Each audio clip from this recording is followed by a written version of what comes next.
Para darte de alta de autónomo, tanto en agencia tributaria como en seguridad social, solo necesitas cumplir obligatoriamente con dos pasos: darte de alta en agencia tributaria y darte de alta en seguridad social. No obstante, yo te voy a recomendar 4 pasos a tener en cuenta o a tener muy en cuenta para darte de alta como autónomo.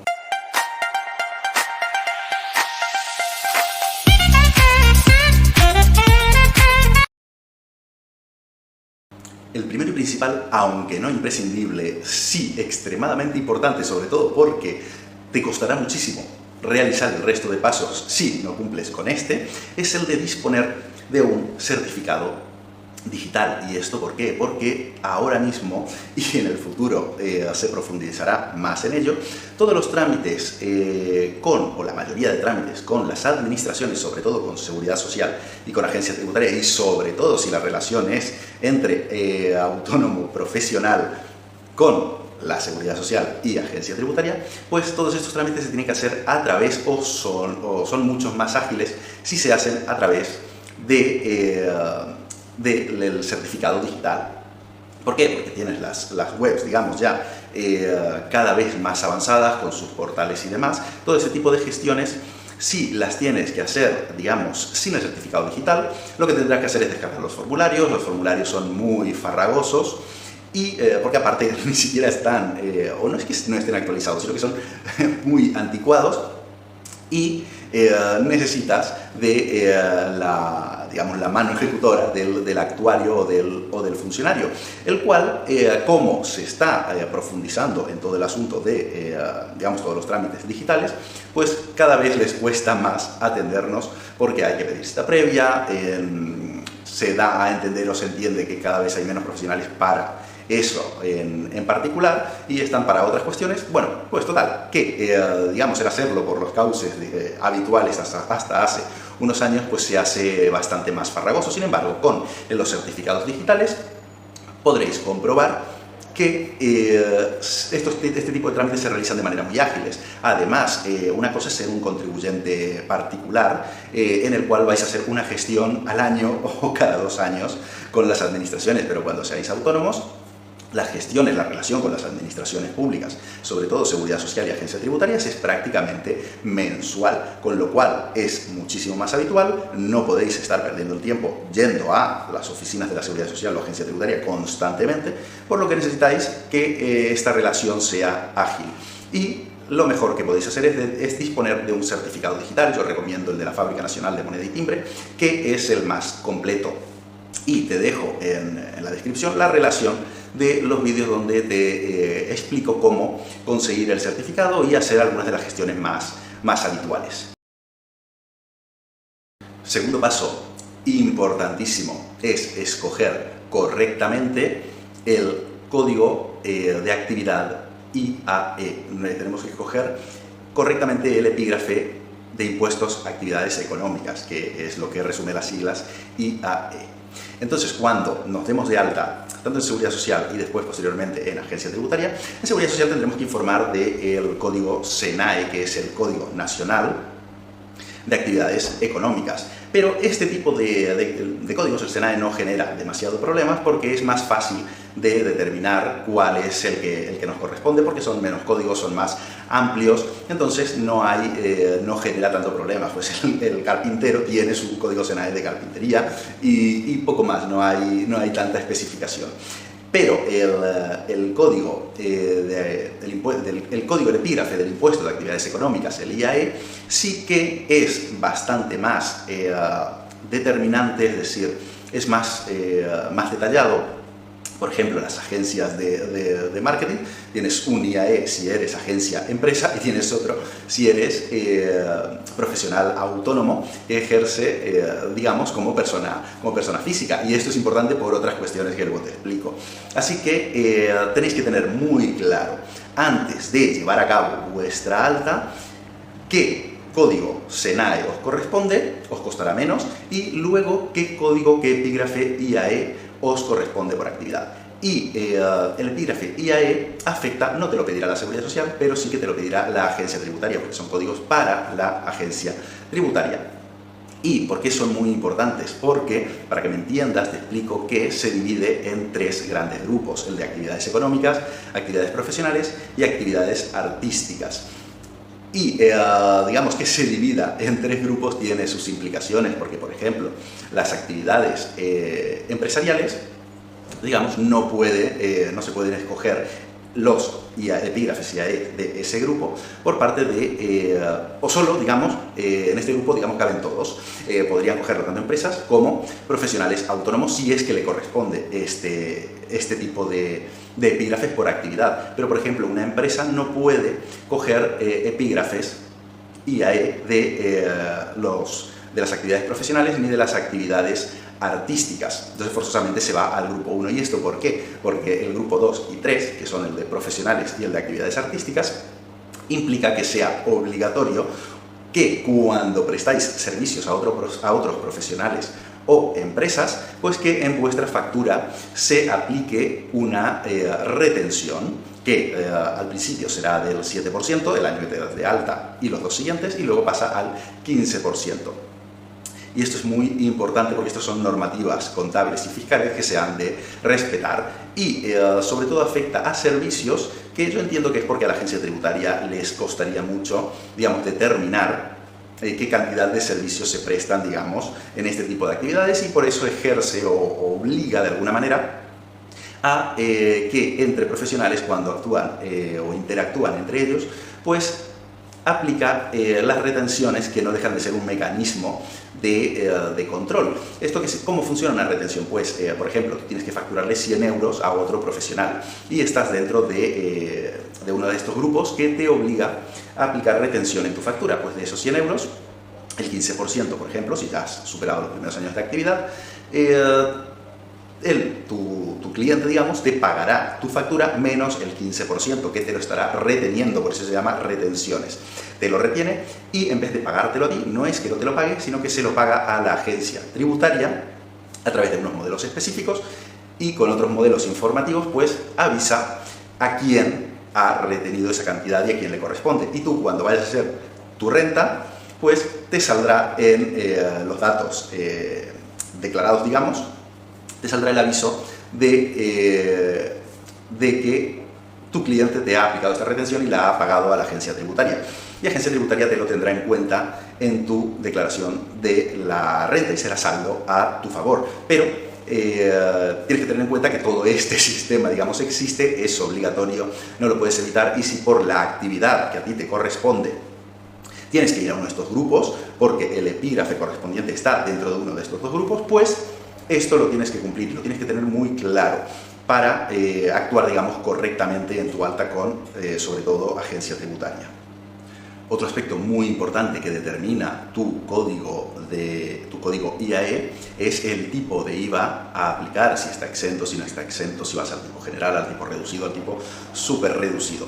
Esto tienes que tener mucho cuidado de aplicarlo correctamente. Tienes otro vídeo, te lo dejo enlazado en la descripción, sobre los tipos de IVA, para que te vayas familiarizando y lo tengas en cuenta si estás pensando en darte de alta de autónomo, o si te has dado y has escuchado rumores de que deberías aplicar otro tipo de IVA al que estás aplicando. Entonces, por eso hago mucho hincapié en la elección de los epígrafes IAE y de los códigos SENAE, porque la elección te va a marcar digamos, el devenir de tu actividad. También es verdad que no puedes elegir porque sí, no puedes elegir el que tú quieras. Si tu actividad es X, tienes que coger el SENAE y el epígrafe IAE que corresponda a X. Si es Y, el que corresponda a Y. Y esto, digamos, hay sin fin de consultas vinculantes que los pueden generar un poquito de discusión, sobre todo por digamos, por algún margen, algún detalle que te manda a un epígrafe o a otro, y ese epígrafe implica IVA exento y el otro pues IVA al tipo general. Pues estas cuestiones están ya muy discutidas. Siempre vas a encontrar información en la agencia tributaria o en algún profesional que se encargue de este tipo de cuestiones. Tercer paso para darte de alta como autónomo, este sí, ya obligatorio, imprescindible. Cuando ya hayamos escogido nuestro código de actividad correspondiente, tanto de SENAE como de IAE, pues tendremos que darnos de alta en agencia tributaria. Y para darnos de alta en agencia tributaria existen dos modelos, el modelo 036 y el modelo 037. ¿Y cuál es la diferencia? El 036 es un modelo censal, digamos, normal, amplio. Se puede hacer todo lo que se puede hacer en este modelo. De hecho, las empresas tienen que utilizar este modelo, el 036. No obstante, está también el 037, que es un modelo como el 036, pero simplificado, así que tiene menos opciones. Una empresa no puede utilizar el 037 ni para darse de alta ni para las gestiones que sea, pero el autónomo sí que puede utilizarlo. Y mi recomendación es no complicarse con la burocracia. Si tenéis un modelo simplificado que te da menos opciones, significa no que puedas hacer menos cosas, sino que tenéis que mirarlo por el lado de que os vais a equivocar menos. Entonces, tener esto muy en cuenta. Sirve para una alta de autónomo. El modelo 037 es perfectamente viable. Vais a poder daros de alta con todas las garantías con un modelo simplificado como es el 037 y os evitaréis errores innecesarios. ¿Y de qué se informa en los modelos censales de alta 036 o 037? Pues sobre todo vuestros datos, digamos, personales para que la agencia tributaria, digamos, os identifique, vuestro domicilio fiscal, si vais a operar a través de un local comercial o sin local comercial, y sobre todo las partes, los apartados más relevantes de los modelos censales es el alta en las obligaciones tributarias, como pueden ser principalmente el IRPF y el IVA. Entonces, si tenéis muy claro vuestro epígrafe de actividad, pues sabréis qué opciones tendréis que escoger en el IVA si estáis en algún régimen especial, como puede ser de agencia de viajes o de recargo de equivalencia o de venta de bienes usados. Ya entraremos en otros videos en profundidad con estos regímenes. O si estáis en régimen general o si estáis exentos, es el momento de avisarlo. Cierto es que después podréis variar, pero digamos, es bueno que ya lo tengáis bien hecho desde el principio. Y en los apartados del IRPF, pues informaréis sobre digamos, la modalidad del IRPF que vais a aplicar, si vais a ir por módulos en modalidad objetiva, si es que podéis, porque no todas las actividades pueden ir por módulos, o si vais en tributación directa, y dentro de la directa si es normal o simplificada, que cada vez que tienen unas características, digamos, en concreto. Así que básicamente es esto. Lo importante del alta en Hacienda es determinar principalmente, porque vuestros datos, digamos, personales, vuestros datos fiscales, en esto no tendréis ningún problema, esto lo sabéis, os lo sabéis de memoria, pero donde os puede generar algún problema y tenéis que estar muy atentos es cuando informáis los datos referentes al IVA, principalmente, al IRPF y sobre todo a las obligaciones con las retenciones, como pueden ser retenciones por alquileres, retenciones por si tenéis trabajadores o no, etcétera, etcétera. Así que mucho ojo con este tipo de modelos. Este es un paso que tendréis que dar obligatoriamente para daros de alta para ser autónomos, y mi recomendación siempre, cuando tengáis que hacer alguna gestión burocrática, hacerlo simple, no os compliquéis. Si podéis hacerlo simple, no os compliquéis con los modelos completos, ir a los modelos siempre más simplificados porque el margen de error es menor. Cuarto y último paso, ya definitivo para darse de alta como profesional autónomo, es darse de alta en la Seguridad Social. ¿Y por qué es el cuarto paso? Porque es el último paso. Porque cuando te das de alta en la Seguridad Social, te preguntan por el epígrafe en el cual te has dado de alta en agencia tributaria, con qué fecha, porque desde el alta de la agencia tributaria tenéis 30 días para daros de alta en la Seguridad Social. Esto, cuando tenías que hacerlo en persona, pues tenía cierto sentido. Si disponéis de certificado digital, que por eso es muy importante disponer del mismo, lo podéis hacer toda la gestión durante el mismo día, durante la misma mañana. Incluso si estáis muy habituados, durante la misma hora, no tendríais que tardar más. Pero bueno, es normal que cuando dais de alta, digamos, es un trámite nuevo y os pueda generar ciertas complicaciones. Así que tened en cuenta que tenéis ese plazo. Os dais de alta en la agencia tributaria y tenéis hasta 30 días para daros de alta en la Seguridad Social. Y con el certificado digital, la Seguridad Social te das de alta en la web de la Seguridad Social, concretamente en el apartado o en la aplicación, en el portal que se llama Importas, que cuando abres la web de la Seguridad Social te sale en una columna en el margen derecho. Entras en el portal y allí, con tu certificado, como te reconoce, digamos, es ya muy intuitivo, y veréis que si bajáis un poco en la pantalla, pues está la opción de darse de alta como autónomo, darse de alta en la Seguridad Social o hacer alguna modificación. Entráis en darse de alta y solo es seguir los pasos. Os pedirá vuestros datos personales, os pedirá un poco lo mismo, domicilio de notificaciones, domicilio de actividad, y los puntos donde tenéis que tener mucho cuidado y tenerlo muy claro son los siguientes. Seguridad Social os preguntará por el tramo de cotización a aplicar, es decir, ya cuando os estáis dando de alta, os pregunta qué cuota queréis, más que queréis, prevéis que os toca pagar por los ingresos que prevéis que vais a tener. Así que aquí es además el momento para especificar o tener mucho cuidado si se quiere optar a la tarifa plana. Entonces, escogéis el apartado o el tramo de cotización que creéis que por vuestros ingresos vais a tener, y especificáis que os queréis acoger a la tarifa plana si es vuestro primer año, vuestra primera alta además, y cumplís con todos los requisitos. Así que especificar esto es muy importante, porque si no se pide en el momento del alta, la Seguridad Social entiende que renunciáis a pedir la tarifa plana y no la aplica. Antes era automático, ahora no, se ha de pedir. Así que este trámite, este paso, digamos, es muy importante estar atentos. Lo siguiente que os preguntará o os pedirá es que informéis a qué mutua colaboradora querréis estar adscritos. Y aquí lo que yo os recomiendo es informaros, buscar cuál es la mutua que tenéis o que tenga un centro más cerca de donde habitualmente prestáis o hacéis vuestra actividad, y escoger esta mutua. ¿Por qué? Porque más o menos todas funcionan más o menos igual, y cuando vais a utilizar la mutua es cuando estéis, generalmente cuando estéis de baja, y la mutua os tenga que hacer alguna revisión o tengáis que hacer algún trámite allí y demás. Así que lo razonable es que escojáis la mutua que tenga algún centro cerca de vuestro domicilio o de donde, realizáis vuestra actividad, para mayor comodidad vuestra. Bien, llegados hasta aquí habréis podido comprobar que el proceso de darse de alta como autónomo, a pesar de que con el certificado digital, con las herramientas, en las webs de la Agencia Tributaria y Seguridad Social, cada vez sea o parezca más simple, el conocimiento previo que hay que tener para acertar, sobre todo con las obligaciones tributarias, es un proceso, complejo.